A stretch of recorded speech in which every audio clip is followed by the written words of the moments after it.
Hallelujah. ನೋಡೇನು ರಕ್ಷಕನ ವಿಮೋಚಕನ ಅತಿ ಬೇಗನೆ ಬರೋದು ಮೊದಲಿಗೆ ನಾವು ಯೇಸು ಕ್ರಿಸ್ತನ ನಾವು ನಿಮ್ಮೆಲ್ಲ ನಂಬಿಸ್ತಾ ಇದ್ದೇನೆ. ದೇವರು ನಮ್ಮನ್ನು ಆಶೀರ್ವಾದ ಮಾಡಲಿ.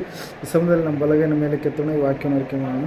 ಯೆಹೋವನು ಒಳ್ಳೆಯವನು, ಆತನ ಕೃಪೆಯು ಶಾಶ್ವತವಾಗಿರುವುದು. ಯೆಹೋವನು ಒಳ್ಳೆಯವನು, ಆತನ ಕೃಪೆಯು ಶಾಶ್ವತವಾಗಿರುವುದು. ಯೆಹೋವನು ಒಳ್ಳೆಯವನು, ಆತನ ಕೃಪೆಯು ಶಾಶ್ವತವಾಗಿರುವುದು. ಆಮೇನ್, ಆಮೇನ್, ಆಮೇನ್. ಹಲ್ಲೆಲೂಯಾ. ಈ ಸಮಯದಲ್ಲಿ ನೇರವಾಗಿ ನಾವು ದೇವರ ವಾಕ್ಯದ ಕಡೆಗೆ ಹೋಗೋಣ. ಸತ್ಯವೇದ ಹೇಳ್ತಾ ಇದೆ, ದೇವರು ಸ್ಥಾಪಿಸಿರ್ತಕ್ಕಂಥ ಕುಟುಂಬದಲ್ಲಿ ದೇವರು ಸಮಾಧಾನ ಕೊಡಬೇಕೆಂಬುದಾಗಿ ಆತನು ಇಷ್ಟಪಡುವಂಥ ದೇವರಾಗಿದ್ದಾನೆ. ಹಲ್ಲೆಲೂಯಾ. Praise Lord. ದೇವರ ವಾಕ್ಯದಲ್ಲಿ ನಾವು ನೋಡ್ತಾ ಇದ್ದೇವೆ, ದೇವರು ಮಣ್ಣಿನಿಂದ ಮನುಷ್ಯನನ್ನು ರೂಪಿಸಿ ಅವರು ಒಬ್ಬರು ಆಗಿ ಇರಬಾರದೆಂಬುದಾಗಿ ಒಬ್ಬನಿಗೆ ಸರಿಸಾಟಿಯಾಗಿ ಒಬ್ಬಾಕೆಯನ್ನು ಆತನ ಪಕ್ಕೆ ಎಲುಬಿನಿಂದ ದೇವರೇನು ಮಾಡಿದರು? ರೂಪ ಕೊಟ್ಟರು. ಪ್ರಿಯರೇ, ಹಲ್ಲೆಲೂಯಾ. Praise lord. ರೂಪ ಕೊಟ್ಟ ಮೇಲೆ ಯಾವಾಗ ಆದಾಮನಿಗೆ ಸರಿ ಬೀಳುವ ಸಹಕಾರಿಯಾಗಿ ಅವುಗಳನ್ನು ದೇವರು ಏರ್ಪಾಟು ಮಾಡಿದರು, ಮಾಡಿದಾದ ಮೇಲೆ ಆದಾಮನು ಒಂಟಿಗನಾಗಿ ಇಲ್ಲ. ಈ ಸಮಯದಲ್ಲಿ ಅವ್ರು ಏನಾಗಿದ್ದಾರೆ? ಇಬ್ಬರಾಗಿದ್ದಾರೆ. ಒಬ್ಬರಿಗಿಂತ ಇಬ್ಬರು ಲೇಸು ಎಂಬುದಾಗಿ ವಾಕ್ಯ ಹೇಳುತ್ತೆ. ಒಬ್ಬರು ನಿರ್ಧಾರ ತೆಗೆದುಕೊಂಡಂಥ ಸಮಯದಲ್ಲಿ ಯಾವುದೋ ಒಂದು ಅಚಾತುರ್ಯವಾಗಿರ್ತಕ್ಕಂಥ ನಿರ್ಧಾರ, ಅಪಾಯದ ನಿರ್ಧಾರವನ್ನು ತೆಗೆದುಕೊಳ್ಳಬಹುದು. ಹಲ್ಲೆಲೂಯಾ.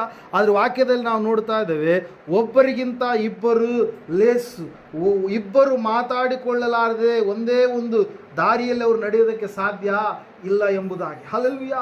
ಪ್ರೇಸಲ್ಲಿ ನಾವು ನೋಡ್ತಾ ಇದ್ದೇವೆ ಪ್ರೇರೆ, ಆದಾಮನಿಗೆ ಸರಿ ಬೀಳುವ ಸಹಕಾರಿಯನ್ನಾಗಿ ದೇವರು ಅವುಗಳನ್ನು ಉಂಟು ಮಾಡಿದ ಮೇಲೆ ಅವರನ್ನು ಆಶೀರ್ವಾದ ಮಾಡ್ತಾ ಇದ್ದಾನೆ. ಏನಂತ ಹೇಳಂತಂದರೆ, ನೀವು ಬಹು ಸಂತಾನ ಉಳ್ಳವರಾಗಿ ಹೆಚ್ಚಿರಿ, ನೀವು ಈ ಒಂದು ಭೂಮಿಯ ಮೇಲೆ ನೀವು ದೊರೆತನ ಮಾಡಿರಿ, ಆಕಾಶದ ಪಕ್ಷಿಗಳ ಮೇಲೆಯೂ ಸಮುದ್ರದಲ್ಲಿರ್ತಕ್ಕಂಥ ಜಲರಾಶಿಗಳಲ್ಲಿರ್ತಕ್ಕಂಥ ಮೀನುಗಳ ಮೇಲೆ ಎಲ್ಲದರ ಮೇಲೆಯೂ ಕೂಡ ನೀವು ಏನು ಮಾಡಬೇಕು? ದೊರೆತನ ಮಾಡಬೇಕು. ಹಲ್ಲೆಲೂಯಾ. ನೀವು ಅಭಿವೃದ್ಧಿಯನ್ನು ಹೊಂದಬೇಕಂತೇಳಿ ದೇವರು ಏನು ಮಾಡಿದರು? ಆದಿಯಲ್ಲೇ ದಂಪತಿಗಳನ್ನು ಮಾಡಿ ದೇವರು ಏನು ಮಾಡಿದರು? ಕುಟುಂಬವನ್ನು ಮಾಡಿ ಆಶೀರ್ವಾದ ಮಾಡಿದರು. ಪ್ರೇರೆ, ಹಲ್ಲೆಲೂಯಾ. ಪ್ರೇಸ್. ಯಾಕೆ ಈ ವಿಷಯವನ್ನು ಇವತ್ತಿನ ದಿವಸ ನಾವು ನೋಡ್ತಾ ಇದ್ದೀವಿ ಅಂತಂದರೆ, ಇವತ್ತಿನ ದಿವಸ ನೀವು ನ್ಯೂಸ್ಗಳನ್ನು ಹಚ್ಚಿದರೆ ಎಲ್ಲಿ ನೋಡಿದರೂ ಕೂಡ ಏನಾಗ್ತಾ ಇದೆ? ಜಗಳಗಳು. ಕುಟುಂಬಗಳಲ್ಲಿ ಏನು ಕಾಣ್ತಾ ಇದ್ದೇವೆ ನಾವು? ಜಗಳಗಳನ್ನು ಕಾಣ್ತಾ ಇದ್ದೇವೆ. ಆ ಜಗಳಗಳು ಎಲ್ಲಿವರೆಗೆ ಹೋಗುತ್ತಂದರೆ, ಅಮ್ಮ ನೋಡ್ತಿರ್ತಾರೆ TV9ನಲ್ಲಿ ವಾರಂಟ್ ಅಂತೇಳಿ ಬರುತ್ತೆ, ರಾತ್ರಿ 10ವರೆಗೆ ಬರುತ್ತೆ. ಬರೇ ಏನ್ರಿ ಕುಟುಂಬದಲ್ಲಿ ಅವ್ರನ್ನ ಕೊಂದ್ರು ಇವ್ರನ್ನ ಕೊಂದ್ರು, ಅವರು ಅದು ಮಾಡಿದ್ರು ಇವ್ರು ಇದು ಮಾಡಿದ್ರು ಅಂತೇಳಿ. ಹಲ್ಲೆಲೂಯಾ.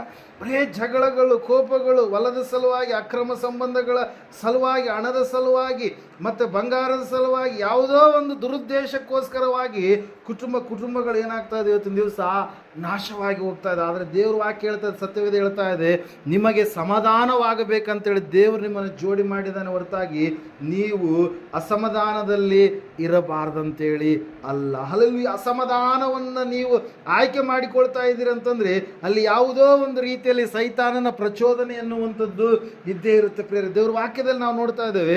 ಯಾಕೆ ಇವತ್ತಿನ ದಿವಸ ಈ ಅಂಶ ಎನ್ನುವಂಥದ್ದನ್ನು ದೇವರು ನಮ್ಮ ಸಂಗಡ ಮಾತಾಡ್ತಾ ಇದ್ದಾರೆ ಅಂತಂದರೆ, ಸಮಾಧಾನ ಎನ್ನುವಂಥದ್ದು ಬಹಳ ಮುಖ್ಯ. ಪ್ರಿಯರೇ, ಹಲ್ಲೆಲೂಯಾ.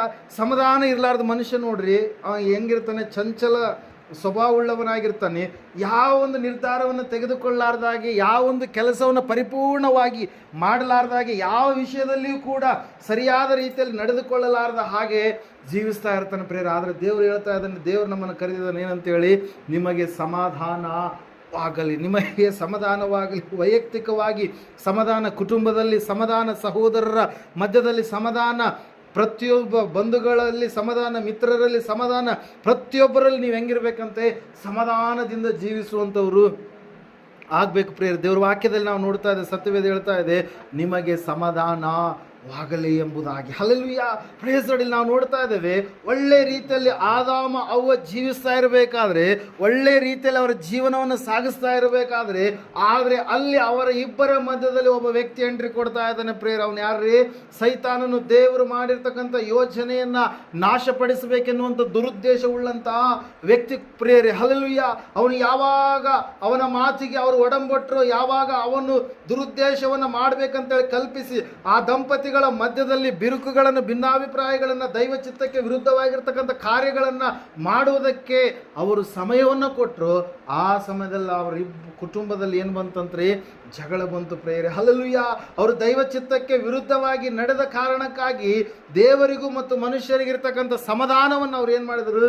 ಕಳೆದುಕೊಂಡ್ರು ಪ್ರೇರೆ. ದೇವರವರಿಗೆ ಕೊಟ್ಟಿರ್ತಕ್ಕಂಥ ಆ ಒಂದು ಅಭಿಷೇಕವನ್ನ, ಆತ್ಮನನ್ನ, ಆ ಒಂದು ಆತ್ಮನ ಬಲವನ್ನ ಅವ್ರು ಏನು ಮಾಡಿದ್ರು? ಮಹಿಮೆಯ ಶರೀರವನ್ನು ಅವ್ರು ಏನು ಮಾಡಿದ್ರು? ಕಳೆದುಕೊಂಡ್ರು ಪ್ರೇರೆ. ಹಲ್ಲೆಲೂಯಾ. Praise Lord. ಈ ಮಣ್ಣಿನ ಶರೀರ ಏನಾಗುತ್ತೆ? ಇದಕ್ಕೆ 70 ವರ್ಷನೋ, 80 ವರ್ಷನೋ, 90 ವರ್ಷನೋ, 100 ವರ್ಷನೋ, 110, 120 ವರ್ಷಗಳ ಕಾಲ ಈ ಮಣ್ಣಿನ ಶರೀರ ಏನಾಗುತ್ತೆ? ಬದುಕುತ್ತೆ ಪ್ರೇರೆ. ಆದರೆ ದೇವರು ಕೊಡುವಂಥ ಶರೀರ ಯಾವ ಶರೀರ ಅಂತೆ? ಮಹಿಮೆಯ ಶರೀರ. ಹಲ್ಲೆಲೂಯಾ. ಆ ಶರೀರ ಯಾವತ್ತಿಗೂ ಕೂಡ ನಾಶವಾಗಲಾರದ ಸ್ಥಿತಿಯಲ್ಲಿ ಅದು ಇರುವಂಥದ್ದಾಗಿದೆ. ಅದಕ್ಕೆ ನಿತ್ಯ ಜೀವ ಎಂಬುದಾಗಿ ನಾವು ಹೇಳ್ತೀವಿ, ಮೋಕ್ಷ ಎಂಬುದಾಗಿ ನಾವು ಹೇಳ್ತೀವಿ. ಆ ಒಂದು ಮೋಕ್ಷವನ್ನು, ನಿತ್ಯ ಜೀವವನ್ನು ಕೊಡುವಂಥವ್ರು ಯಾರೆಂಬುದಾಗಿ ಒಂದು ವೇಳೆ ನೀವು ಸ್ವಾಮಿ ವಿವೇಕಾನಂದ ಅವ್ರನ್ನ ಕೇಳಿದ್ರೆ ಅವರು ಈ ರೀತಿಯಾಗಿ ಹೇಳ್ತಾರೆ. ಏನಂತ ಹೇಳಂತಂದ್ರೆ, ನಿಮಗೆ ಮುಕ್ತಿ ರಕ್ಷಣೆ ಬೇಕಾದಲ್ಲಿ ಯೇಸುವನ್ನು ಹಿಂಬಾಲಿಸಿರಿ, ಆತನ ನಾಮವೇ ಹೊರತು ಬೇರೆ ಯಾವ ದೇವರಿಗಿಂತಲೂ ಅತ್ಯಂತ ಉನ್ನತವಾಗಿರುವಂಥದ್ದು ಎಂಬುದಾಗಿ. ಹಲ್ಲೆಲೂಯಾ. Praise Lord. ಯಾಕೆ ಸ್ವಾಮಿ ವಿವೇಕಾನಂದ ಅವರು ಯೇಸು ಕ್ರಿಸ್ತನನ್ನ ಓಂಕಾರ ಸ್ವರೂಪನೆಂಬುದಾಗಿ, ಯೇಸು ಕ್ರಿಸ್ತನನ್ನ ಒಬ್ಬೇ ಒಬ್ಬ ರಕ್ಷಕನೆಂಬುದಾಗಿ, ಯೇಸು ಕ್ರಿಸ್ತನ ಹೊರತಾಗಿ ಬೇರೆ ಮಾರ್ಗ ಇಲ್ಲ ಎಂಬುದಾಗಿ ಅವರು ಯಾಕೆ ನಂಬಿದ್ರಂದ್ರೆ ಅವರು ಗ್ರಂಥಗಳನ್ನು ಓದಿದ್ರು ಪ್ರೇರೆ. ಹಲ್ಲೆಲೂಯಾ. Praise Lord. ಇವತ್ತು ನಾವು ನೋಡ್ತಾ ಇದ್ದೇವೆ ಪ್ರೇರೆ, ದೇವರು ವಾಕ್ಯ ಹೇಳ್ತಾ, ಸತ್ಯವೇದ ಹೇಳ್ತಾ ಇದೆ, ಕುಟುಂಬದಲ್ಲಿ ಜಗಳಗಳನ್ನು, ವೈಮನಸ್ಸನ್ನು, ಮನಸ್ತಾಪಗಳನ್ನು ತರಬೇಕಂತೇಳಿ ಸೈತಾನನು ದುರುದ್ದೇಶ ಮಾಡಿದ್ದಾನೆ. ದೇವರಾದರೂ ಸಮಾಧಾನಕ್ಕೆ ಕರ್ತನಾದರೆ ಸೈತಾನನಾದರೂ ಅಸಮಾಧಾನವನ್ನು ತರಬೇಕಂತೇಳಿ ಇಷ್ಟಪಡ್ತಾ ಇದ್ದಾನೆ ಪ್ರೇರೆ. ಹಲ್ಲೆಲೂಯಾ. Praise Lord. ಯಾವಾಗ ಆ ಸೈತಾನನಿಗೆ, ಆ ದಂಪತಿಗಳಲ್ಲಿ ಯಾರಾದರೂ ಒಬ್ಬರು ಸ್ಥಳ ಕೊಟ್ಟರೆ ಆ ಸೈತಾನ ಏನು ಮಾಡ್ತಾನ್ರಿ? ಎಲ್ಲ ರೀತಿಯಿಂದಲೂ ಸಮಸ್ಯೆಗಳನ್ನು ತರುವುದಕ್ಕೆ ಪ್ರಾರಂಭ ಮಾಡ್ತಾನೆ ಪ್ರೇರೆ. ಹಲ್ಲೆಲೂಯಾ. Praise Lord. ಆದರೆ ಇವತ್ತಿನ ದಿವಸ ನಮಗೆ ಒಂದು ಒಳ್ಳೆಯ ಸುಸಂದರ್ಭ ಏನಂತಂದರೆ, ಆ ಸೈತಾನನನ್ನು, ಆ ಸಮಸ್ಯೆಗಳನ್ನು ಜಯಿಸುವಂಥ ಶಕ್ತಿ, ವಾಕ್ಯದ ಬಲವನ್ನು ದೇವರು ಇವತ್ತಿನ ದಿವಸ ನಮಗೆ ಒದಗಿಸಿಕೊಡ್ಲಿಕ್ಕಿದ್ದಾನೆ. ಹಲ್ಲೆಲೂಯಾ. Praise lord. ನೀನು ವಾಕ್ಯದ ಬಲವನ್ನು, ದೇವರ ಬಲವನ್ನು, ಆತ್ಮೀಯ ಬಲವನ್ನು ನೀನು ನಂಬುವಂಥದ್ದೇ ಆದರೆ, ದೇವರ ಮೇಲೆ ಪರಿಪೂರ್ಣ ವಿಶ್ವಾಸವನ್ನು ಇಡುವಂಥದ್ದೇ ಆದರೆ, ಆ ಸೈತಾನನ ಪ್ರತಿಯೊಂದು ಕುತಂತ್ರಗಳನ್ನು ಜಯಿಸುವಂಥ ಶಕ್ತಿಯನ್ನು ದೇವರು ನಿನಗೇನು ಮಾಡ್ತಾನೆ? ಒದಗಿಸಿಕೊಡ್ತಾನೆ ಪ್ರೇರಿಲ್. ನಾವು ನೋಡ್ತಾ ಇದ್ದೇವೆ, ದೇವರು ವಾಕ್ಯ ಹೇಳ್ತದೆ, ಸತ್ಯವೇದ ಹೇಳ್ತದೆ ಸ್ಪಷ್ಟವಾಗಿ, ಆದಾಮ ಅವ್ವಳು ಅನ್ಯೋನ್ಯತೆಯಲ್ಲಿ, ಪ್ರೀತಿಯಲ್ಲಿ, ಒಳ್ಳೆ ರೀತಿಯಲ್ಲಿ ಅವರು ಜೀವಿಸ್ತಾ ಇರಬೇಕಾದ್ರೆ ಅವರ ಮಧ್ಯದಲ್ಲಿ ಬಂದಿರತಕ್ಕಂಥ ಸೈತಾನನನ್ನು ಅವರು ಎದುರಿಸಲಿಲ್ಲ ಪ್ರಿಯರೇ. ಆದರೆ ದೇವರು ಇವತ್ತು ಹೇಳ್ತಾ ಇದ್ದಾರೆ, ನೀವು ಸೈತಾನನನ್ನು ಎದುರಿಸಿದರೆ ಅವನು ನಿಮ್ಮನ್ನು ಬಿಟ್ಟು ಓಡಿ ಹೋಗುವನು. ನನಗೂ ನಿಮಗೂ ಮಧ್ಯದಲ್ಲಿ ಅವನು ಏನು ಮಾಡ್ತಾನೆ? ನಮ್ಮ ಸಂಬಂಧವನ್ನು ಹಾಳು ಮಾಡಬೇಕಂತೇಳಿ, ಅಸಮಾಧಾನವನ್ನು ತರಬೇಕಂತೇಳಿ, ಪಾತಾಳಕ್ಕೆ ಇಳಿಯ ಮಾಡಬೇಕಂತೇಳಿ ಅವನು ಬರ್ತಾನೆ. ಅವನನ್ನು ನೀವು ಎದುರಿಸ್ರಿ ಅಂತೇಳಿ ದೇವ್ರು ಏನು ಮಾಡ್ತಾ ಇದ್ದಾರೆ? ನಮ್ಮ ಸಂಗಡ ಮಾತಾಡ್ತಾ ಇದ್ದಾನೆ ಪ್ರೇಯರೇ. ಹಲ್ಲೆಲೂಯಾ. Praise Lord. ನಾವು ನೋಡ್ತಾ ಇದ್ದೇವೆ ಪ್ರೇಯರೇ, ದೇವರು ವಾಕ್ಯ ಹೇಳ್ತಾ, ಸತ್ಯವೇದ ಹೇಳ್ತಾ ಇದೆ, ದೇವರಾದರೂ ಸಮಾಧಾನವನ್ನು ಕೊಡ್ತಾನೆ. ನಾವು ಯಾವಾಗ ಸಮಾಧಾನ ಹೊಂದಿಕೊಳ್ಳೋದಕ್ಕೆ ಸಾಧ್ಯ ರೀ? ಎಲ್ಲರೂ ಸಂತೋಷದಿಂದ ಕುಟುಂಬದಲ್ಲಿದ್ದಾಗ ಆವಾಗ ಸಮಾಧಾನ ಎನ್ನುವಂಥದ್ದು ಮನೆಯಲ್ಲಿ ಇರುತ್ತೆ ಪ್ರೇಯರೇ. ಹಲ್ಲೆಲೂಯಾ. ನಮ್ಮ ಮನೆಯಲ್ಲಿ ಯಾರಿಗಾದರೂ ಒಬ್ಬರಿಗೆ ಅನಾರೋಗ್ಯ ಎನ್ನುವಂಥದ್ದು ಪೀಡಿಸುವಂಥ ಸಮಯದಲ್ಲಿ ನಾವು ಸಮಾಧಾನದಿಂದ ಇರ್ತೀವ? ಇರೋಕ್ಕೆ ಸಾಧ್ಯನೇ ಇಲ್ಲ. ಯಾರಿಗೋ ಒಬ್ರಿಗೆ ಏನೋ ಆಯ್ತು ಅಂತಂದರೆ ಮನಸ್ಸಿನಲ್ಲೆಲ್ಲ ಕಳವಳ, ಚಿಂತೆ, ದುಗುಣ ಮತ್ತು ಭಯಂಕರವಾಗಿರ್ತಕ್ಕಂಥ ಅಸಮಾಧಾನ ಎನ್ನುವಂಥದ್ದು ಮನೆಯಲ್ಲಿ ಏನಾಗುತ್ತೆ? ಆ ಒಂದು ಮನೆಯಲ್ಲಿ ಏನಾಗುತ್ತೆ ರೀ? ಚೋಟು ಮಾಡಿಕೊಳ್ಳುತ್ತೆ ಪ್ರಿಯರೇ. ಹಲ್ಲೆಲೂಯಾ. ಅದಕ್ಕಾಗಿ ನಾವು ನೋಡ್ತಾ ಇದ್ದೇವೆ, ದೇವರು ವಾಕ್ಯ ಹೇಳ್ತಾ, ಸತ್ಯವೇದ ಹೇಳ್ತಾ ಇದೆ ಸ್ಪಷ್ಟವಾಗಿ. ಏನಂತ ಹೇಳಂತಂದರೆ, ಇವತ್ತಿನ ದಿವಸ ದೇವರು ನಿಮಗೆ ಸಮಾಧಾನವನ್ನು ಕೊಡಬೇಕಂತೇಳಿ ಇಷ್ಟಪಟ್ಟಿದ್ದಾನೆ ಪ್ರಿಯರೇ. ಹಲ್ಲೆಲೂಯಾ.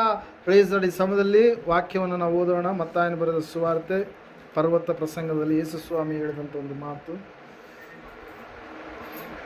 4ನೇ ವಚನ, 5ನೇ ಅಧ್ಯಾಯ. ದುಃಖ ಪಡುವವರು ಧನ್ಯರು, ಅವರು ಸಮಾಧಾನ ಹೊಂದುವರು ಎಂಬುದಾಗಿ. ಹಲ್ಲೆಲೂಯಾ. Praise Lord. ಇವತ್ತಿನ ದಿವಸದಲ್ಲಿ ನಿನ್ನ ಜೀವಿತದಲ್ಲಿ ದುಃಖ ಇರ್ಬೋದು, ನಿನ್ನ ಜೀವಿತದಲ್ಲಿ ಅವಮಾನಕರವಾದಂಥ ಸ್ಥಿತಿ ಇರ್ಬೋದು, ಇವತ್ತು ನಿನ್ನ ಜೀವಿತದಲ್ಲಿ ಯಾವುದೋ ಒಂದು ಬಲಹೀನತೆ ಇರ್ಬೋದು, ಅದರ ನಿಮಿತ್ತವಾಗಿ ನೀನು ದುಃಖದಲ್ಲಿ ಇರ್ಬೋದು.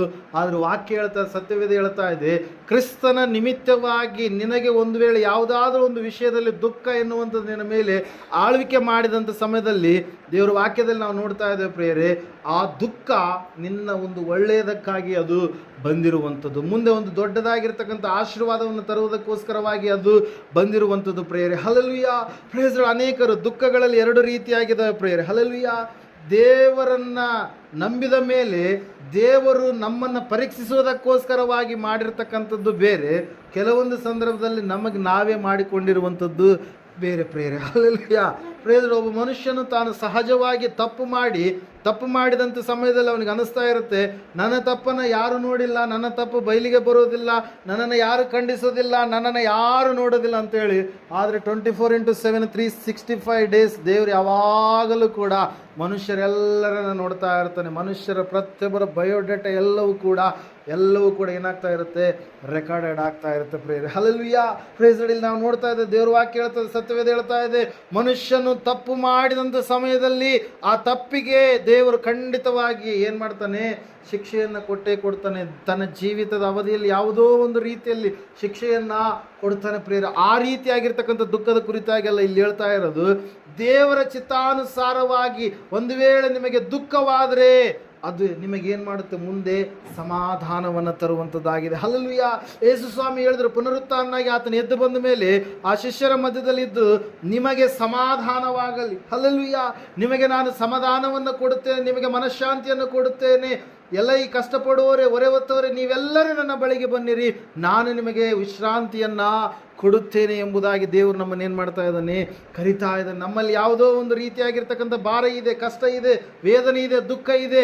ಆ ದುಃಖ ಯಾವುದಾಗಿದೆಯೋ ಅದನ್ನು ನೀನು ದೇವರ ಮುಂದೆ ಹೇಳಿಕೊಳ್ಳುವಾಗ, ಪ್ರಾರ್ಥಿಸುವಾಗ ಖಂಡಿತವಾಗಿ ದೇವರು ಅದಕ್ಕೆ ಏನು ಮಾಡ್ತಾನೆ ರೀ, ಆ ದುಃಖವನ್ನು ಮರೆಮಾಡಿ ನನಗೆ ಸಮಾಧಾನವನ್ನು ಕೊಡ್ತಾನೆ ಪ್ರೇರೆ. ಹಲ್ಲೆಲೂಯಾ.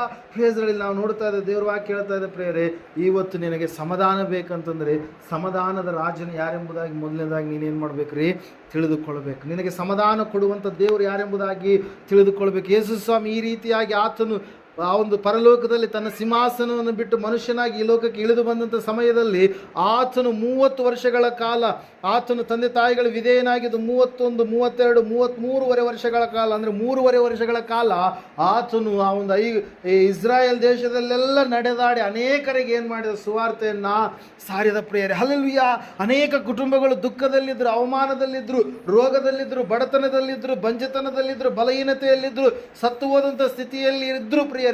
ಆದರೆ ಯೇಸು ಸ್ವಾಮಿ ಯಾವಾಗ ಆತನು ಬಂದಾದ ಮೇಲೆ ಅನೇಕರ ಕುಟುಂಬಗಳಲ್ಲಿರ್ತಕ್ಕಂಥ ದುಃಖ ಎನ್ನುವಂಥದ್ದು ಏನಾಯ್ತು ರೀ, ತೊಲಗಿಸಲ್ಪಡ್ತು ಪ್ರೇರೆ. ಅವರ ದುಃಖ ಹೋಗಿ ಅವರಿಗೆ ಸಮಾಧಾನ ಎನ್ನುವಂಥದ್ದು ಬಂತು. ಇವತ್ತಿನ ದಿವಸ ನಿನ್ನ ಜೀವಿತದಲ್ಲಿ, ನಿನ್ನ ಕುಟುಂಬದಲ್ಲಿ ದುಃಖವೇ ನಿನಗೆ ತಾಂಡವಾಡ್ತಾ ಇದೆ ಅಂತಂದರೆ ಕಾರಣ ಏನಂತಂದರೆ, ನೀನು ಸಮಾಧಾನದ ರಾಜನನ್ನು ಅರಿತುಕೊಳ್ತಾ ಇಲ್ಲ. ನಿನಗೆ ಸಮಾಧಾನ ಕೊಡುವಂಥ ದೇವರು ಯಾರೆಂಬುದಾಗಿ ನೀನು ತಿಳಿದುಕೊಳ್ತಾ ಇಲ್ಲ. ನಿನಗೆ ಸಮಾಧಾನದ ಅಧಿಪತಿ ಯಾರೆಂಬುದಾಗಿ ನೀನು ಗ್ರಹಿಸಿಕೊಳ್ತಾ ಇಲ್ಲ. ಆ ಸಮಾಧಾನದ ರಾಜನನ್ನು ನೀನು ಹಿಂಬಾಲಿಸಿ ನಡೆಯುವಂಥದ್ದೇ ಆದರೆ ಖಂಡಿತವಾಗಿ ಆತ ನಿನಗೇನು ಕೊಡ್ತಾನೆ, ಸಮಾಧಾನವನ್ನು ಕೊಡ್ತಾನೆ ಪ್ರಿಯರೇ. ಹಲ್ಲೆಲೂಯಾ. ಪ್ರೇಸಲ್ಲಿ ನಾವು ನೋಡ್ತಾ ಇದ್ದೇವೆ ಪ್ರಿಯರೇ, ಯೇಸು ಕ್ರಿಸ್ತನ ಬಳಿಗೆ ಬರುವಂಥ ಪ್ರತಿಯೊಬ್ಬರು ಕೂಡ ಏನನ್ನು ಹೊಂದಿಕೊಳ್ತಾರೆ, ಆ ಒಂದು ಸಮಾಧಾನವನ್ನು ಹೊಂದಿಕೊಳ್ತಾರೆ ಪ್ರಿಯರೇ. ಪ್ರೀತಿ, ಸಂತೋಷ, ಸಮಾಧಾನ ಎನ್ನುವಂಥ 9 ಪವಿತ್ರಾತ್ಮನ ಫಲಗಳಲ್ಲಿ ಸಮಾಧಾನ ಎನ್ನುವಂಥದ್ದು ಕೂಡ ಇದೆ ಪ್ರಿಯರೇ. ಇವತ್ತಿನ ದಿವಸ ದೇವರು ನಿನಗೆ ಸಮಾಧಾನ ಕೊಡಬೇಕಂತೇಳಿ ಅಂದ್ಕೊಂಡಿದ್ದಾನೆ. ಹಲ್ಲೆಲೂಯಾ. ನಮಗೆ ಗಾಯವಾದಂಥ ಸಮಯದಲ್ಲಿ ಆ ಗಾಯ ಮಾಯಲಾರದೆ ಹಾಗೇ ಇದ್ದರೆ ನಮಗೇನಾಗುತ್ತೆ ರೀ, ಏನಾಗುತ್ತೆ, ಬಹಳ ನೋವಾಗುತ್ತೆ. ಒಂದು ಕಣ್ಣು ಅದರ ಮೇಲೆ ಇದ್ದೇ ಇರುತ್ತೆ, ನೊಣಗಳು ಬರ್ತವೇನೋ. ಹಲ್ಲೆಲೂಯಾ. Praise lord. ಅದರಲ್ಲಿ ಮತ್ತೆ ಕಿವಾಗಿ ನಮಗೆ ಸೋರುತ್ತೇನೋ, ಒಂದು ವೇಳೆ ಯಾರಾದರೂ ನೋಡಿ ಏನಾದರೂ ಅಂದ್ಕೊಳ್ತಾರೇನೋ. ಹಲ್ಲೆಲೂಯಾ. Praise lord. ದೇವರು ಹೇಳ್ತಾ ಇದ್ದಾನೆ, ನಾನು ನಿನ್ನ ಗಾಯಗಳನ್ನು ಕಟ್ಟುವೆನು, ನಾನು ನಿನ್ನ ಗಾಯಗಳನ್ನು ಮಾಯಿಸುವೆನು ಎಂಬುದಾಗಿ. ಹಲ್ಲೆಲೂಯಾ. ಇವತ್ತಿನ ದಿವಸ ಯಾವ ಗಾಯ ನಮ್ಮಲ್ಲಿ ಇದೆಯೋ ಆ ಗಾಯವನ್ನು ಸ್ವಾಮಿ ಕಟ್ಟಬೇಕಂತೇಳಿ ಇಷ್ಟಪಟ್ಟಿದ್ದಾನೆ. ಆ ಗಾಯ ಮಾದು ಹೋದ್ಮೇಲೆ ನಿಮಗೆ ಎಷ್ಟೋ ಸಮಾಧಾನ ಆಗುತ್ತೆ. ಹಲ್ಲೆಲೂಯಾ. ಒಂದು ಭಾರ ನಿಮ್ಮ ಜೀವಿತದಿಂದ ಇಳಿದು ಹೋದಂಥ ಸ್ಥಿತಿಯಲ್ಲಿ ನೀವು ಆಗ್ಬಿಡ್ತೀರಿ ಪ್ರಿಯರೇ. ಅದಕ್ಕಾಗಿ ದೇವರು ಕರಿತಾ ಇದ್ದಾನೆ, ದೇವರು ಹೇಳ್ತಾ ಇದ್ದಾನೆ, ನಾನು ನಿನಗೆ ಸಮಾಧಾನವನ್ನು ಕೊಡುತ್ತೇನೆ. ನನ್ನ ಬಳಿಯಲ್ಲಿ ನೀನು ಬರ್ತೀಯಾ, ನನ್ನನ್ನು ನೀನು ಅಂಟಿಕೊಂಡು ಜೀವಿಸುವಂಥದ್ದು ಆದರೆ ಖಂಡಿತವಾಗಿ ನಿನಗೆ ಸಮಾಧಾನ ಎನ್ನುವಂಥದ್ದು ಇದ್ದೇ ಇದೆ ಎಂಬುದಾಗಿ. ಹಲ್ಲೆಲೂಯಾ.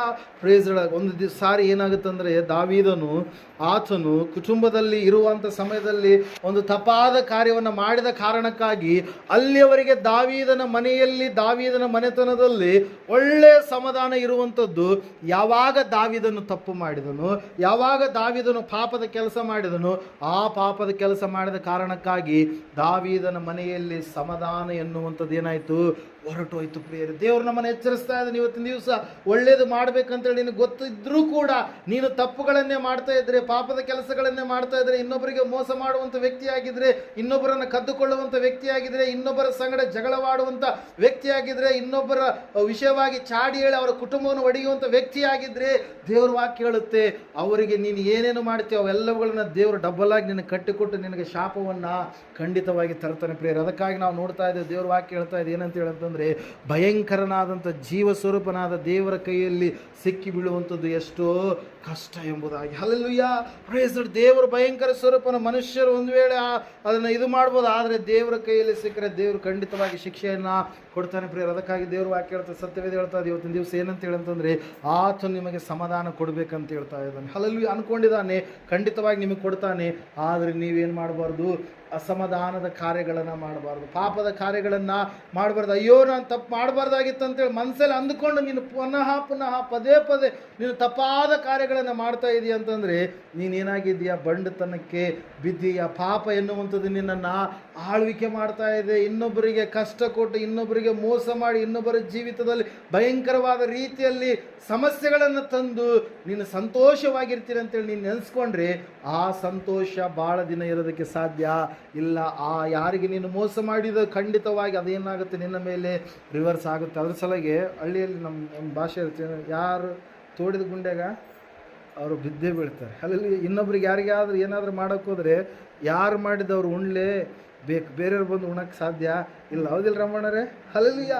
ಫ್ರೆಂಡ್ಸ್ಗಳಲ್ಲಿ ನಾವು ನೋಡ್ತಾ ಇದ್ದೇವೆ, ವಾಕ್ಯ ಹೇಳ್ತಾ ಇದೆ, ಸತ್ಯವೇದ ಹೇಳ್ತಾ ಇದೆ ಸ್ಪಷ್ಟವಾಗಿ, ಇವತ್ತಿನ ದಿವಸ ನೀನು ದೇವರಲ್ಲಿ ನೀನು ಮಾಡಿದಂಥ ಪ್ರತಿಯೊಂದು ತಪ್ಪುಗಳನ್ನು, ಪಾಪಗಳನ್ನು ಏಸಪ್ಪ ನನ್ನನ್ನು ಕ್ಷಮಿಸು ಎಂಬುದಾಗಿ ಹೇಳಿ ಹೊಸ ಮನುಷ್ಯನಾಗಿ ನಿನ್ನ ಜೀವಿತವನ್ನು ನೀನು ಕಟ್ಟಿಕೊಳ್ಳುವಂಥದ್ದಾದರೆ ಆತನ ಏನು ಮಾಡ್ತಾನಂತೆ, ನಿನ್ನನ್ನು ಕ್ಷಮಿಸ್ತಾನೆ, ನಿನ್ನ ಪಾಪಗಳನ್ನು ಕ್ಷಮಿಸ್ತಾನೆ. ನಿನ್ನಲ್ಲಿರ್ತಕ್ಕಂಥ ಆ ಬಲಹೀನತೆಯನ್ನು ಸಂಪೂರ್ಣವಾಗಿ ಆತನ ಮುಂದೆ ನೀನು ಒಪ್ಪಿಕೊಳ್ಳುವಾಗ ಆತನು ನಿನ್ನನ್ನು ಕರುಣಿಸಿ ಕನಿಕರಿಸಿ ಪೂರ್ವಕ್ಕೆ ಪಶ್ಚಿಮಕ್ಕೆ ಎಷ್ಟು ದೂರವೋ ಅಷ್ಟು ದೂರ ಮಾಡಿ ಮತ್ತೆ ಯಾವತ್ತೂ ಕೂಡ ಅವುಗಳನ್ನು ಏನು ಮಾಡೋದಿಲ್ಲ, ಜ್ಞಾಪಕ ಮಾಡಿಕೊಳ್ಳೋದಿಲ್ಲ ಪ್ರಿಯರೇ. ಅದರ ಸಲುವಾಗಿ ಯೇಸು ಸ್ವಾಮಿಯನ್ನು ನಾವು ಏನಂತ ಕರಿತೀವಿ ರೀ, ಕರುಣೆಯ ದೇವರು ಎಂಬುದಾಗಿ, ಕರುಣಾ ಸಾಗರನೆಂಬುದಾಗಿ, ಕ್ಷಮಾ ಗುಣವುಳ್ಳಂಥ ದೇವರೆಂಬುದಾಗಿ, ತನ್ನ ಬಳಿಗೆ ಬರುವಂಥ ಎಂತಹ ಪಾಪ ಮಾಡಿರ್ತಕ್ಕಂಥ ವ್ಯಕ್ತಿಯಾಗಿರಲಿ ತನ್ನ ತಪ್ಪನ್ನು ಒಪ್ಪಿಕೊಂಡಾಗ ಆತನು ಹೊಸ ಜೀವಿತವನ್ನು ಅವ್ರಿಗೆ ಏನು ಮಾಡ್ತಾನೆ, ಒದಗಿಸಿ ಕೊಡ್ತಾನೆ ಪ್ರೇಯರ್. Hallelujah, praise. ಅದಕ್ಕಾಗಿ ನಾವು ನೋಡ್ತಾ ಇದ್ದೇವೆ, ದೇವ್ರ ವಾಕ್ಯ ಹೇಳ್ತಾ ಇದೆ, ದೇವರು ನಿಮಗೆ ಸಮಾಧಾನವನ್ನು ಕೊಡ್ತಾನೆ. ಇವತ್ತಿನ ದಿವಸ ನಿಮಗೆ ದೇವರ ಚಿತ್ತಾನುಸಾರವಾಗಿ ಯಾವುದಾದ್ರೂ ಒಂದು ದುಃಖ ಇದ್ದರೆ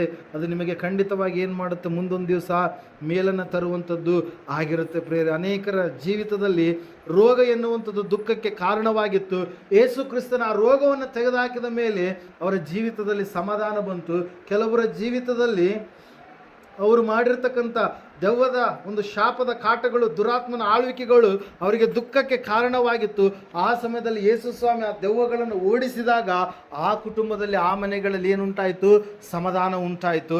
ಕೆಲವೊಂದು ಸಂದರ್ಭದಲ್ಲಿ ನಾವು ನೋಡ್ತಾ ಇದ್ದೇವೆ, ಸತ್ತು ಹೋದಂಥ ವ್ಯಕ್ತಿಗಳು ಆ ಕುಟುಂಬದಲ್ಲಿ ದುಃಖ ಆವರಿಸಿದಾಗ ಯೇಸು ಕ್ರಿಸ್ತನು ನೇರವಾಗಿ ಒಂದು ಕಡೆಗೆ ಒಂದು ಮನೆಯ ಬಳಿಗೆ ಹೋದರೆ, ಒಂದು ಕಡೆಗೆ ದಾರಿಯ ಮಧ್ಯದಲ್ಲಿ, ಇನ್ನೊಂದು ಕಡೆಗೆ ಸಮಾಧಿಯ ಬಳಿಯಲ್ಲಿ ಹೋಗಿ ಮೂವರನ್ನು ಕೂಡ ಆತನ ಏನು ಮಾಡಿದ, ಎಬ್ಬಿಸಿದ ಪ್ರೇಯರೇ. Hallelujah, prayer. ಅದಕ್ಕಾಗಿ ದೇವ್ರ ವಾಕ್ಯದಲ್ಲಿ ನಾವು ನೋಡ್ತಾ ಇದ್ದೇವೆ, ದೇವರು ನಮ್ಮ ಜೀವಿತದಲ್ಲಿ ಸಮಾಧಾನ ಕೊಡಬೇಕಂತೇಳಿ ಆತ ಇಷ್ಟಪಟ್ಟಿದ್ದಾನೆ. ಆದರೆ ಕೆಟ್ಟ ಕಾರ್ಯಗಳನ್ನು ಮಾಡಿ ನಾವೇ ಅಸಮಾಧಾನವನ್ನು ತೆಗೆದುಕೊಳ್ಳುವಂಥ ರೀತಿಯಲ್ಲಿ ನಮ್ಮ ಜೀವಿತ ಇರಬಾರದು. ನಮ್ಮ ಜೀವಿತ ಹೆಂಗಿರ್ಬೇಕ್ರಿ, ಇನ್ನೊಬ್ಬರಿಗೆ ಮಾದರಿಕರವಾದಂಥ ರೀತಿಯಲ್ಲಿ ಇರಬೇಕು. ಹೌದಪ್ಪ, ಇವರು ಭಕ್ತಿವಂತರು, ಇವರು ನೀತಿವಂತರು, ಯಾವ ವಿಷಯದಲ್ಲಿ ತಪ್ಪಿಲ್ಲದವರು, ಇವರು ಹಾಲಿನಂಥವರು ಎನ್ನುವಂಥ ರೀತಿಯಲ್ಲಿ ನಮ್ಮ ಭಕ್ತಿಯ ಜೀವಿತ ಇರಬೇಕು ಹೊರತಾಗಿ ನಮ್ಮ ಭಕ್ತಿಯ ಜೀವಿತ ಕೆಟ್ಟದಾದಂಥ ಸ್ಥಿತಿಯಲ್ಲಿ ಇರಬಾರದು ಪ್ರಿಯರೇ. Hallelujah, praise Lord. ಅದಕ್ಕಾಗಿ ದೇವ್ರ ವಾಕ್ಯ ಹೇಳ್ತಾ ಇದೆ ಪ್ರಿಯರೇ, ದೇವರು ನಿನಗೆ ಸಮಾಧಾನವನ್ನು ಕೊಡ್ತಾನೆ. ಇವತ್ತಿನ ದಿವಸ ನಿನಗೆ ಯಾವುದು ಅಸಮಾಧಾನ ತಂದಾಕಿದೆಯೋ ಆ ಸಮಾಧಾನವನ್ನು ತೆಗೆದು ಹಾಕಿ ದೇವರು ನಿನಗೆ ಏನು ಮಾಡ್ತಾನೆ, ಸಮಾಧಾನವನ್ನು ಕೊಡ್ತಾನೆ.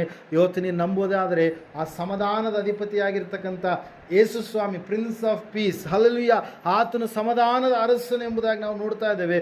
ಆತನು ನಿನಗೆ ಸಮಾಧಾನವನ್ನು ಕೊಡ್ತಾನೆ. ಇವತ್ತಿನ ದಿವಸ ನೀನು ಪರಿಪೂರ್ಣವಾಗಿ ನಂಬೋದೇ ಆದರೆ ಆ ಸಮಾಧಾನ ಎನ್ನುವಂಥದ್ದು ನಿನಗೆ ಸ್ವಂತವಾಗುತ್ತೆ. ಈ ಸಮಯದಲ್ಲಿ ನಾವು ಮೊಣಕಾಲೂರೋಣ, ಪ್ರಾರ್ಥನೆ ಮಾಡೋಣ.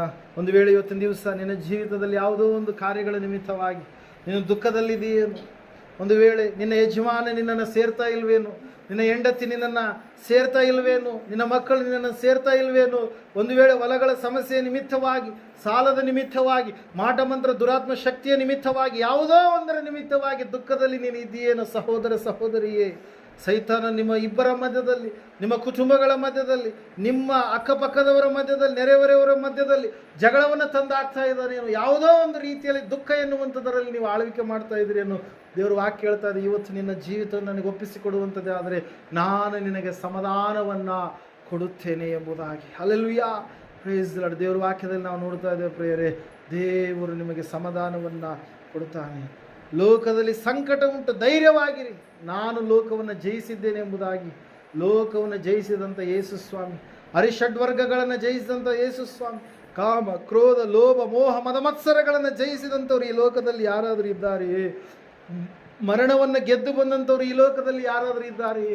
ಕನ್ನಿಕೆಯಲ್ಲಿ ಹುಟ್ಟಿದಂಥವ್ರು ಈ ಲೋಕದಲ್ಲಿ ಯಾರಾದರೂ ಇದ್ದಾರೆಯೇ? ಪ್ರಪಂಚದಲ್ಲಿರ್ತಕ್ಕಂಥ ಎಲ್ಲ ಧರ್ಮ ಗ್ರಂಥಗಳನ್ನು ನೆರವೇರಿಸುವುದಕ್ಕಾಗಿ ಆ ಒಂದು ಕವಿಗಳು ಬರೆದಿರುವಂಥದ್ದು, ಸೃಷ್ಟಿಕರ್ತನ ಕುರಿತಾಗಿರ್ತಕ್ಕಂಥ ಪ್ರವಾದನೆಗಳನ್ನು, ಭವಿಷ್ಯವಾಣಿಗಳನ್ನು ನೆರವೇರಿಸುವುದಕ್ಕಾಗಿ ದೇವರು ನರಾವತಾರಿಯಾಗಿ ಈ ಲೋಕಕ್ಕೆ ಬಂದು ನಿನಗೆ ಸಮಾಧಾನ ಕೊಡಬೇಕಂತೇಳಿ ಆತನ ಇಷ್ಟಪಟ್ಟಿದ್ದಾನೆ. ದೇವದೂತರು ಆಡಿ ಹೊಗಳಿ ಕೊಂಡಾಡಿದರು. ಮೇಲಣ ಲೋಕಗಳಲ್ಲಿ ದೇವರಿಗೆ ಮಹಿಮೆ, ಭೂಲೋಕದಲ್ಲಿ ಮನುಷ್ಯರೊಳಗೆ ಸಮಾಧಾನ. ದೇವರು ಅವರಿಗೆ ಒಲಿಯುತ್ತಾನೆ ಎಂಬುದಾಗಿ ಇವತ್ತಿನ ದಿವಸ ದೇವರು ನಿನಗೆ ಸಮಾಧಾನ ಕೊಡಬೇಕಂತೇಳಿ ಅಂದ್ಕೊಂಡಿದ್ದಾನೆ. ಪ್ರಿಯನೇ ಪ್ರಿಯಳೆ, ಸಹೋದರ ಸಹೋದರಿಯೇ, ದೇವರ ಸಮಾಧಾನವನ್ನು ನೀನು ಹೊಂದಿಕೊಳ್ಳಬೇಕಾದರೆ ದೇವರ ಬಳಿಗೆ ನೀನು ಬಾ. ನಿನ್ನ ಪಾಪದ ಜೀವಿತ ಯಥಾರ್ಥವಾಗಿ ಒಪ್ಪಿಕೊಂಡು ಅದನ್ನು ಬಿಟ್ಟು ಬಿಡು. ಸಂಪೂರ್ಣವಾಗಿ ಇನ್ನು ಮುಂದೆ ದೇವರಿಗೆ ಮೆಚ್ಚುಗೆಯಾದ ರೀತಿಯಲ್ಲಿ ನಿನ್ನ ಜೀವಿತವನ್ನು ನೀನು ಜೀವಿಸು. ಸಂಪೂರ್ಣವಾಗಿ ಆತನ ಅಧ್ಯಕ್ಷತೆಯಲ್ಲಿ, ಆತನ ನಡೆಸುವಿಕೆಯಲ್ಲಿ ನಿನ್ನ ಜೀವಿತವನ್ನು ಒಪ್ಪಿಸಿಕೊಡುವಂಥದ್ದೇ ಆದರೆ, ಯೇಸುವೇ ಸೃಷ್ಟಿಕರ್ತನಾದ ದೇವರೇ ನಿನ್ನ ಒಂದು ಕೇಂದ್ರ ಬಿಂದುವಾದರೆ ಖಂಡಿತವಾಗಿ ನಿನಗೆ ಸೋಲಲ್ಲ, ಜಯ, ನಿನಗೆ ದುಃಖವಲ್ಲ, ಸಮಾಧಾನ, ನಿನಗೆ ಮರಣವಲ್ಲ, ನಿತ್ಯ ಜೀವ, ನಿನಗೆ ಅಸಂತೋಷವಲ್ಲ, ಸಂಪೂರ್ಣವಾದಂಥ ಸಂತೋಷವನ್ನು ದೇವರು ಕೊಡ್ತಾನೆ. ಆರೋಗ್ಯ, ಆನಂದ, ಐಶ್ವರ್ಯವನ್ನು ದೇವರು ಒದಗಿಸಿಕೊಡ್ತಾನೆ. ಸಮಯದಲ್ಲಿ ಆ ದೇವರನ್ನ ಗಟ್ಟಿಯಾಗಿ ಹಿಡಿದುಕೊಂಡು ನಾವು ಜೀವಿಸುವಂಥ ಮಕ್ಕಳಾಗೋಣ. ಈ ಸಮಯದಲ್ಲಿ ನಾವು ಪ್ರಾರ್ಥಿಸೋಣ. ಮಹೋನ್ನತರ ಮಹಾಪರಿಷದನಾದ ಮಹಾದೇವರು ನಿಮಗೆ ಸೂತ್ರಗಳ ಕೇಳಿದಂಥ ವಾಕ್ಯ ಬಿತ್ತಿದಂಥ ಬೀಜ 100ರಷ್ಟು ಫಲ ಕೊಡುವ ಹಾಗೆ ಸ್ವಾಮಿ ಅವರ ಜೀವಿತಗಳನ್ನು ದೇವರೇ ನೀನು ಆಶೀರ್ವಾದವನ್ನು ತುಂಬಿಸಪ್ಪ. ಇವ್ರು ಯಾರು ಕೂಡ ಸ್ವಾಮಿ ಕರ್ತನ ಕೈ ಬಿಡಲ್ಪಡಬಾರ್ದಪ್ಪ. ಇವ್ರು ಯಾರು ಕೂಡ ಪಾತಾಳಕ್ಕೆ ಜಾರಿ ಹೋಗಬಾರ್ದು ಸ್ವಾಮಿ. ಇವ್ರು ಯಾರು ಕೂಡ ಸ್ವಾಮಿ ನಷ್ಟದಲ್ಲಿ ಇರಬಾರ್ದು, ಇವ್ರು ಯಾರು ಕೂಡ ದುಃಖದಲ್ಲಿ ಇರಬಾರ್ದು ಎಂಬುದಾಗಿ ದೇವರೇ ನೀನು ಮಾತಾಡಿದಕ್ಕಾಗಿ ಸ್ತೋತ್ರಪ್ಪ. ನಿನ್ನ ಮಾತುಗಳನ್ನು ನನಗೂ ನಮ್ಮೆಲ್ಲರಿಗೂ ತಿಳಿಯಪಡಿಸಿದಕ್ಕಾಗಿ ಸ್ತೋತ್ರ. ದಾವೀದನ ಕುಟುಂಬದಲ್ಲಿ ದುಃಖ ಬರೋದಕ್ಕೆ ಕಾರಣ ದಾವೀದನು ಮಾಡಿದಂಥ ಪಾಪ. ಆದಾಮನ ಕುಟುಂಬದಲ್ಲಿ ದುಃಖ, ಅವಳ ಜೀವಿತದ ದುಃಖ ಬರೋದಕ್ಕೆ ಕಾರಣ ದೈವಾಜ್ಞೆಯನ್ನು ಮೀರಿರುವಂಥದ್ದು.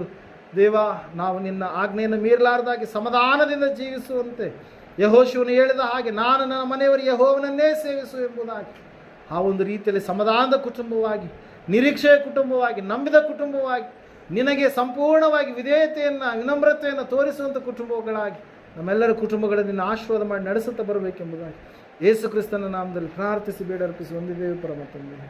ಆಮೆನ್. ನಮ್ಮ ತಂದೆಯಾದ ದೇವರು ಶಾಶ್ವತವಾದ ಪ್ರೀತಿ, ಕುಮಾರನಾಗಿ ಬಂದರು ಯೇಸು ಕ್ರಿಸ್ತನ ಶಾಶ್ವತವಾದ ಕೃಪೆ, ಪರಿಶುದ್ಧಾತ್ಮ ದೇವರ ಶಾಶ್ವತವಾದ ಅನನ್ಯತೆ ನಡೆಸಲಿಕ್ಕೆ, ಬಲಂಕಪಡಿಸಲಿಕ್ಕೆ, ಅಲಂಕರಿಸಲಿಕ್ಕೆ ಕೂಡಿ ಬಂದರೆ ಇವರ ಸಂಗಡಲ್ಲಿ, ಸಕಲ ಸದ್ಭಕ್ತರ ಸಂಗಡಲ್ಲಿ, ಪ್ರಪಂಚದಲ್ಲಿ ಎಲ್ಲ ಮನುಷ್ಯರ ಸಂಗಡಲ್ಲಿ ಸದಾಕಾಲ ನೆಲೆಯಾಗಿರಲಿ ಸ್ವಾಮಿ. ಏಸು ರಕ್ತಕ್ಕೆ ಜಯ, ಸಕಲ ಪಾಪಗಳಲ್ಲಯ. ಏಸು ರಕ್ತಕ್ಕೆ ಜಯ, ಸಕಲ ಪಾಪಗಳಲ್ಲಯ. ಏಸು ಪ್ರಭು ರಕ್ತಕ್ಕೆ ಸಂಪೂರ್ಣ ವಿಜಯ, ಸಕಲ ಪಾಪಗಳಿಗೆ ಅನಂತ ಕಾಲ ನಾಶನ.